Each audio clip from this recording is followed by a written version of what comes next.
Nous allons parler bande dessinée avec vous, Mathieu. Vous signez des articles sur age-bd.com.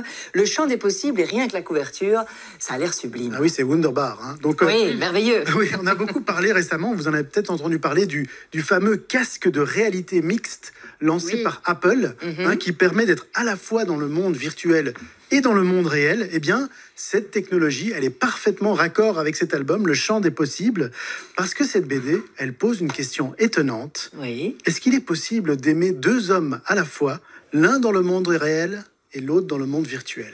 Vous nous racontez l'histoire, c'est pour ça qu'elle a deux visages, la femme sur la couverture. La jeune femme qu'on voit sur la couverture, elle s'appelle Marsu. C'est une belle et brillante architecte. Et un jour, alors qu'elle vient présenter un projet de bâtiment écologique dans un congrès d'architectes à l'autre bout du monde, on imagine que c'est quelque part au Brésil ou quelque chose comme ça, elle fait la connaissance d'un monsieur qui s'appelle Tom.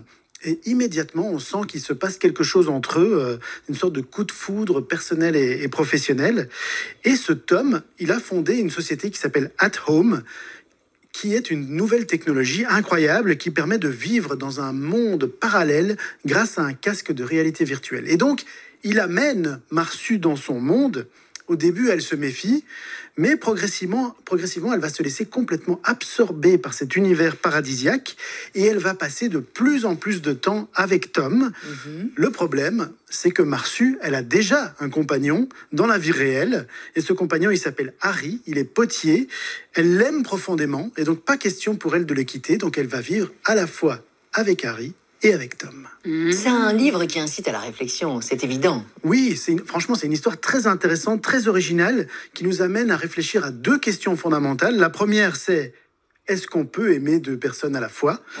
Et cette histoire, elle a été inspirée à sa scénariste Vero Caso par une expérience similaire qui lui est arrivée. Donc, elle pensait avoir tout ce dont elle avait besoin, elle pensait être heureuse avec la personne avec qui elle était, jusqu'à ce que tout à coup, une rencontre inattendue vienne bousculer toutes ses certitudes. Et donc, c'est aussi ce qui arrive à Marsu dans cet album. Elle aime Harry, mais elle veut quand même encore garder de la place dans son cœur pour Tom.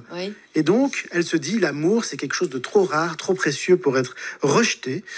Et l'autre grande question que pose cet album, c'est évidemment la réalité virtuelle. Sa place. Elle prend de plus en plus de place dans notre vie, dans la société.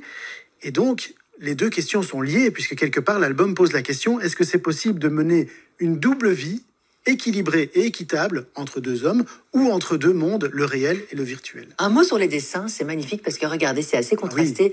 On a du crayon d'un côté, on a un autre trait de l'autre, c'est très contrasté. Oui, d'un point de vue graphique, c'est vraiment magnifique. C'est une BD très touchante grâce au dessin coloré et vif de Anaïs Bernabé. Et la bonne trouvaille de la dessinatrice, vous le disiez, c'est que elle a choisi de dessiner les scènes de réalité virtuelle au crayon.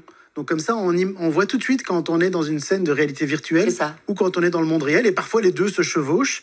Et donc, ça donne lieu à des scènes d'une grande beauté, avec un côté presque rêvé, comme ça. La réalité virtuelle ou augmentée, c'est la première fois qu'on aborde ça en bande dessinée? Non, la bande dessinée, elle s'intéresse de plus en plus à ce sujet qui forcément prend une place de plus en plus grande dans nos vies. Et si le sujet vous intéresse, je vous conseille deux autres BD. Il y a Alt Life, qui parle de sexualité dans le monde virtuel. Et il y a Bolshoi Arena, qui est davantage centré sur les jeux vidéo. Et donc vraiment, le monde virtuel, c'est quelque chose de très intéressant dans la bande dessinée. Et qui fait partie de notre société aujourd'hui, on l'aura bien compris. Regardez encore ce contraste justement entre le crayon et l'autre. La réalité virtuelle et la vraie réalité d'un côté. C'est le champ des possibles. Merci beaucoup Mathieu. Très bon plan BD. C'est aux éditions Dupuis. Il est 7h46, on file sur les routes. Météo, Mobile Info, c'est avec vous Pascal Laroche.